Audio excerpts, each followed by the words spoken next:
moi quand je m'occupais d'histoire, nous étions presque une génération spontanée. On nous disait que le nègre de grande taille n'était pas un indigène de l'Afrique. C'était les théories, justement, de Rivet qui étaient en vigueur. L'Afrique était peuplée à partir de l'Océanie. Donc le noir que vous êtes et moi, nous sommes des occupants. Nous sommes des étrangers qui sommes venus sur un sol qui nous est étranger.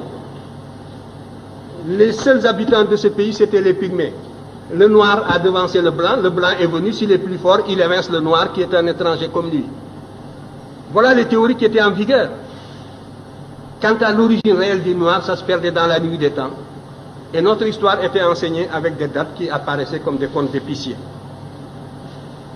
Alors, devant une telle situation, la seule chose qui m'intéressait, j'étais habité par la certitude, a priori, que nous sommes là, sur ce continent, en même temps que les autres, que nous avons toujours vécu ici, que nous sommes des Noirs capables, des hommes capables, aussi capables que les autres. C'était la seule chose que l'on pouvait supposer a priori. Et ce qui m'intéressait, c'était donc de retrouver ce chemin humble qui me conduirait à nos ancêtres les plus lointains. Et quand je suis tombé sur l'Égypte, mes camarades le savent de ma génération, j'étais gêné. Ça ne m'intéressait absolument pas de tomber sur l'Égypte, pour ce que je cherchais. Si le fil conducteur, c'est la continuité, c'est la restauration de la conscience historique qui m'intéressait.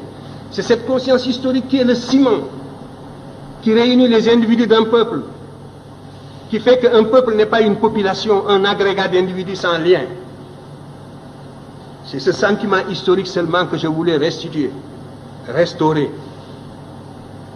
Et je ne pouvais pas non plus, en aboutissant à l'Égypte, falsifier l'histoire par complaisance pour être dans le vraisemblable du moment. C'était tout. Alors, on me demande... Motif de déplacement. Oui, le motif de déplacement, les migrations, vous savez, les migrations, il y a toujours une pression matérielle, soit des intempéries, phénomènes climatiques, sécheresse comme au Sahara, voilà, nous le savons. J'ai identifié plusieurs voies de migration. Le Sahara, à partir de moins 7000, j'ai établi des datations au C14 qui nous donnent un Sahara qui commence à se désertifier vers moins 7000, j'ai trouvé même des dates de moins 8000. Donc à partir de là, le Sahara se désertifie. Les populations qui étaient plus au nord sont montées vers l'Afrique du Nord. Et les Noirs qui sont en Afrique du Nord, ce ne sont pas seulement des Noirs qui sont allés là-bas du fait de l'esclavage du Moyen-Âge. Ils font partie aussi d'une souche très ancienne. Et les populations qui étaient plus au sud sont descendues. C'est les Proto-Vangara qui sont descendus vers le sud, d'autres sont allés vers l'est. Donc, il y a là une cause climatique de déplacement de peuples. Je vous ai dit que les déplacements se font à la petite semaine. Il y a 2400 ans, ce qu'on appelle la dernière période humide. Toute l'Afrique était couverte de prairies herbeuses. Donc, on pouvait se déplacer depuis la vallée du Nil jusqu'à l'océan Atlantique en marchant derrière des troupeaux. Par conséquent, là aussi, il y a une voie de migration. Maintenant, il y a la corrélation également entre des événements intérieurs et des événements extérieurs. Il est certain que le sac de Thèbes par les Assyriens, la façon féroce dont les Assyriens ont détruit la ville de Thèbes en 663, a eu des répercussions comme l'occupation de Paris par les Allemands, mais ça n'a pas duré. Donc la métropole noire, une fois qui était vénérable, millénaire, la première fois qu'elle a été mise à sac, ça a eu des répercussions profondes sur les populations africaines qui vivaient presque attirées comme en formant une sorte de grappe autour de la vallée du Nil. Dans les publications prochaines, je montrerai que les Égyptiens étaient descendus jusqu'au Chaba, c'est sûr, jusqu'au Zaïre. Nous avons des preuves archéologiques de tout cela.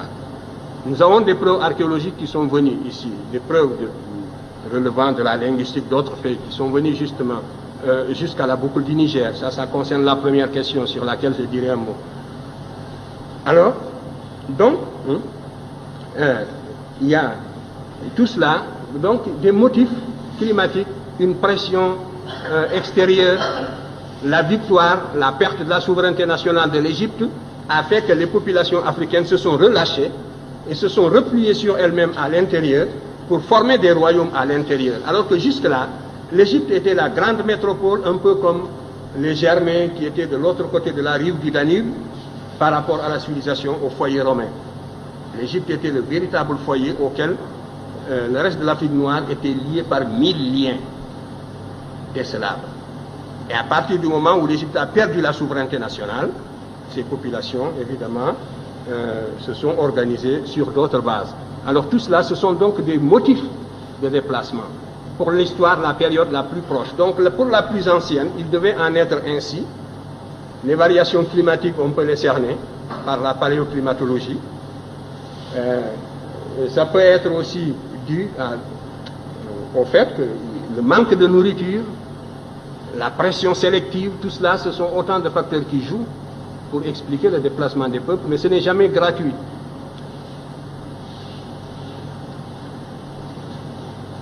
Ensuite, alors si quelqu'un dit que la philosophie commence par lui, moi, qu'est-ce que vous voulez que je vous dise?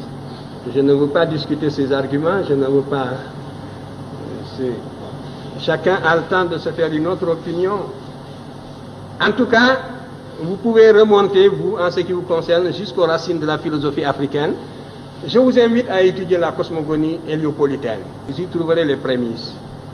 Vous commencerez à vous faire une idée de la consistance de la pensée de vos ancêtres, de la vallée du Nil, qui était noire comme vous. C'est la preuve que, vous voyez, on a presque le cerveau vidé et les arguments d'une certaine source ne se fixent plus. C'est ça l'aliénation.